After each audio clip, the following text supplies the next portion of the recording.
Hello friends, இன்றைக்கி நம்ம வந்து சூப்பரான வெஜ்ஜு புலால் தான் பார்க்க போகிறோம். ஹோட்டல்ஸுக்கெலாம் போனால் பிள்ளைங்க விரும்பி சாப்பிடுவாங்க. வெஜ்ஜு பிள்ளைங்கள்லாம் போனால் புலால் தான் கேட்டு வாங்கி சாப்பிடுவாங்க. அந்த புலால் வந்து நம்ம ஹோட்டல் ஸ்டைலில் பண்ண போகிறோம். அதுக்கு வந்து நல்லா இந்தியா கேட் பிரியாணி அரிசி எடுத்து வச்சுருக்கேன். அதை வந்து நல்லா ஒரு கப்பு எடுத்து வச்சுருக்கேன். ஒரு கப்பு எடுத்து வச்சு நம்ம ஒரு தண்ணி ஒரு கிணத்துல போட்டு நல்லா 4 வாட்டி கழுவிட்டு ஊற வச்சுருங்க. ஒரு 1/2 hour ஊறட்டும். அதுக்குள்ளே அடுத்தது என்னென்னு பார்த்துருவோம். நம்ம அதுக்கு ரெண்டு பீன்ஸு, ஒரு சின்ன கேரட்டு, எல்லாமே நல்லா வந்து ஃப்ரெஷ்ஷான காய்கறி ஆகிட்டுங்க. ஒரு கால் போல் உருளைக்கிழங்கு நல்லா தோல் எடுத்து வச்சுருக்கேன். பச்சை பட்டாணி கரைச்சிட்டா ரொம்ப சூப்பர். எனக்கு கிடைக்கல, அதனால நான் வந்து வேக வச்சு எடுத்து வச்சுருக்கேன். ஒரு கப்பு. இது 4 தான் நமக்கு புலாலில் போட போகிறேன். ஒரே ஒரு வெங்காயம், இஞ்சி பூண்டு, கொத்தமல்லி போட்டு அரைச்சிருக்கேன். அது ஒரு 1/2 ஸ்பூன் உங்களுக்கு. அப்புறம் 2 பச்சை மிளகாய் நல்லா 4 வெட்டி போடணும். காரமே இதுதான் உங்களுக்கு. ஏன்னா இஞ்சி பூண்டு இந்த பச்சை மிளகாய் தான் காரம். பட்டை, லவங்கம், கிராம்பு, ஏலக்காய், இலை எல்லாம் உங்கள் விருப்பம். எவ்வளோ வேணுமானு நீங்கள் சேர்த்துக்கலாம். உங்கள் வாசனை தைக்க நான் இப்போ ஒரு கிண்ணத்துக்கு தக்க தான் நான் உங்களுக்கு சொல்கிறேன். ஏன்னா பிஸ்னஸ் பிள்ளைங்களாம் டக்குன்னு கற்றுக்கலாம். எல்லா பிள்ளைங்களுமே கற்றுக்கலாம் தான், வேறு ஒன்றும் இல்லை. அப்புறம் ஒரு முந்திரி ஒரு 3 எடுத்துருக்கேன் வறுக்கிறதுக்கு. அப்புறம் மிளகு ஒரு 1/4 ஸ்பூன் போல் மிளகு உங்களுக்கு. அப்புறம் கஸ்தூரி மேத்தி கொஞ்சம் எடுத்து வச்சுருக்கேன். நம்ம லாஸ்ட்டில் போடும்போது இப்படி கசக்கி போடணும். கஸ்தூரி மேத்தி போடும்போதே அது ஒரு வாசனை இருக்கும். கொத்தமல்லியும் லாஸ்ட்டில் போட்டு இறக்கணும். அப்புறம் 1 ஸ்பூன் நெய் தேவை, 1 ஸ்பூன் எண்ணெய் தேவை. இது அவ்வளோதான். மெயின் என்னென்னா ஹோட்டல்ஸில் இந்த புலால் செய்கிறதுக்கு பால் ஊற்றுவாங்களாம். இது யாருமே செய்ய மாட்டாங்க வீடுங்களில். தேங்காய் பால் எடுத்து ஊற்றுவாங்களாம் வீடுங்களில். ஆனால் இவங்க வந்து இந்த 1/4 கப்பு தான் உங்களுக்கு பால் ஊற்றுவாங்களாம். இந்த 1 கப்பு நமக்கு பிரியாணி அரிசிக்கு, இந்த 1 கப்பு பிரியாணி அரிசிக்கு 1.5 கப்பு தண்ணி. அதுதான் கணக்கு. நீங்கள் தேங்காய் பால் எடுத்தாலும் எடுத்துக்கங்க. சுவை ரொம்ப சூப்பராக உங்களுக்கு வேணும்னா. இல்லைன்னா தண்ணி எடுத்துகிட்டு இதில் கொஞ்சம் இந்த பால் அவ்வளோதான் எடுத்து ஊற்றி வந்தேன். இப்போ நம்ம வந்து காய்கறியெல்லாம் அரிஞ்சிட்டு வந்துடும். அதுக்குள்ளே அரிசியும் கழுவி ஊற வச்சுருவோம். இந்தியா கேட் நீங்கள் எந்த பிரியாணி அரிசினாலும் எடுத்துக்க. நான் இந்தியா கேட் எடுத்திருக்கேன். நீங்கள் வந்து பாசுமதி ரைஸ் எடுத்தாலும் சரி தான், எதுனாலும் சரி தான். இது போட்டால் கொஞ்சம் நீட்டினா நல்லா அழகாக இருக்கும், வேறு ஒன்றும் இல்லை.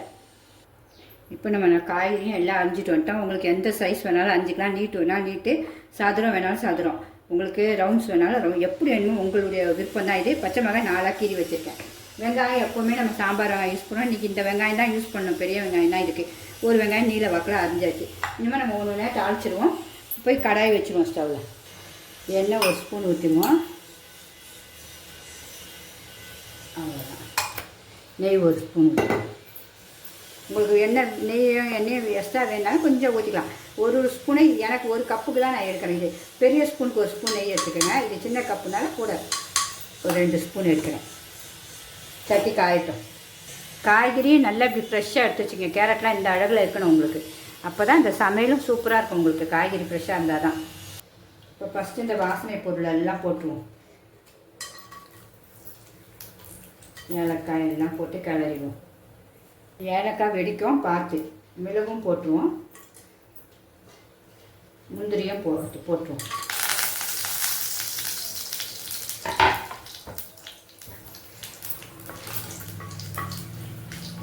இது கூட இந்த வெங்காயத்தையும் சேர்த்துடும். வெங்காயம் வந்து ரொம்ப டார்க்காகவும் வரக்கூடாது, ரொம்ப வேகவும் கூடாது. கலர் கொஞ்சம் ப்ரௌனிஷாக வரும்போது லைட்டாக வதங்கினோடனே நம்ம காய்கறியை சேர்த்துணும். கொஞ்சம் ஸ்லோ வச்சுக்குவோம். நீங்கள் குக்கரில் வைக்கிறதா இருந்தால் 1 விசில் வச்சுட்டு ஸ்லோவில் வந்து ஒரு 5 நிமிஷம் வச்சுட்டு ஆஃப் பண்ணி எடுங்க. ரொம்ப சூப்பராக இருக்கும். நான் வந்து அப்படி தான் சும்மா மூடி வச்சு தான் வைக்க போகிறேன். உங்களுக்கு சும்மா நம்ம ஒரு கரெக்டாக வெந்தானா அப்படியே மூடி வச்சா 5 நிமிஷத்தில் ஒரே ஒரு தோசை கல் வச்சா சூப்பராக இருக்கும். எனக்கு அப்படி தான் பண்ண போகிறேன்.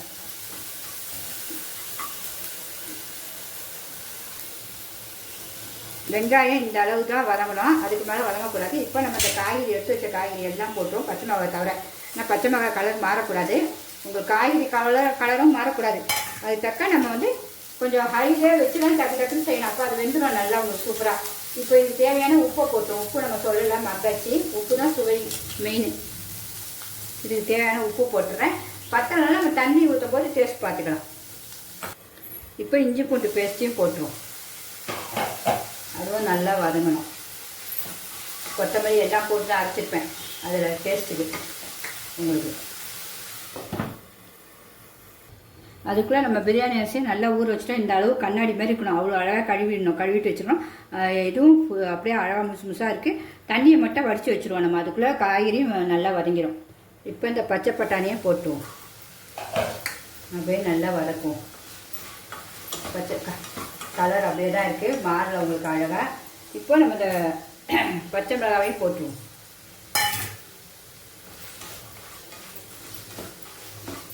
போட்டு தண்ணி 1 கப்புக்கு 1.5 அந்த அளவு ஊற்றிடுவோம்.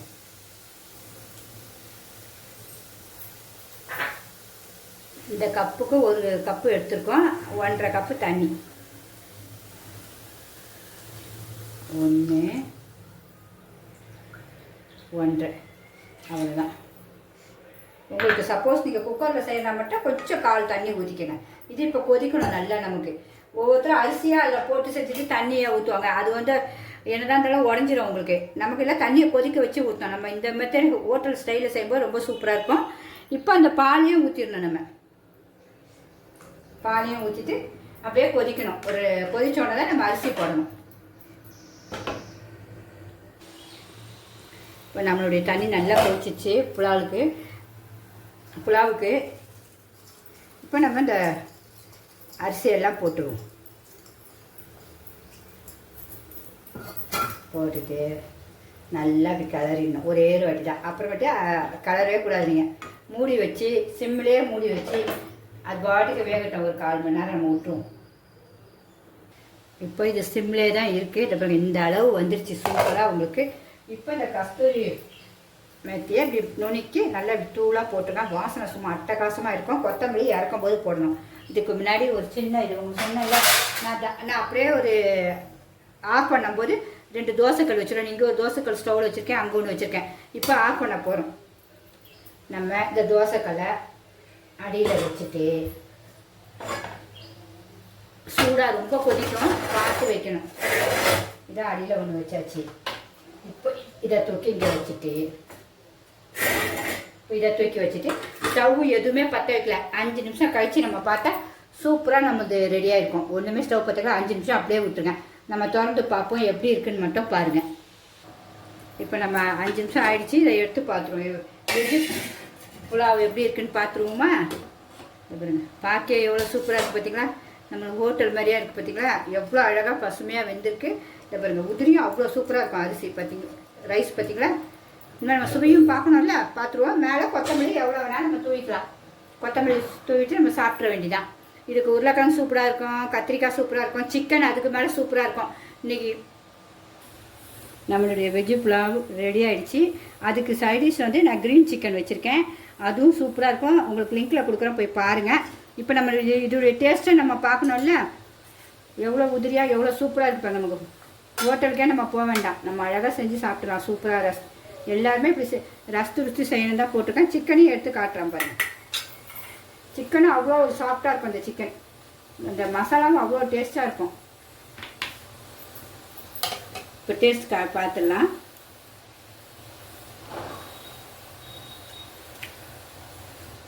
அப்பா சொல்ல வாய்ப்பே இல்லைங்க, அவ்வளோ ஒரு டேஸ்ட்டுங்க.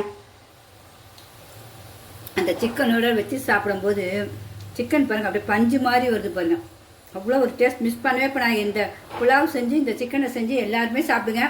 பிடிச்சிருந்தா கண்டிப்பாக சிம்பா நியூஸ் சேனலுக்கு சப்ஸ்கிரிப்ஷன் பண்ணுங்கள் ஃப்ரெண்ட்ஸ். உங்கள் ஃப்ரெண்ட்ஸ் எல்லாத்துக்கும் ஷேர் பண்ணுங்கள்.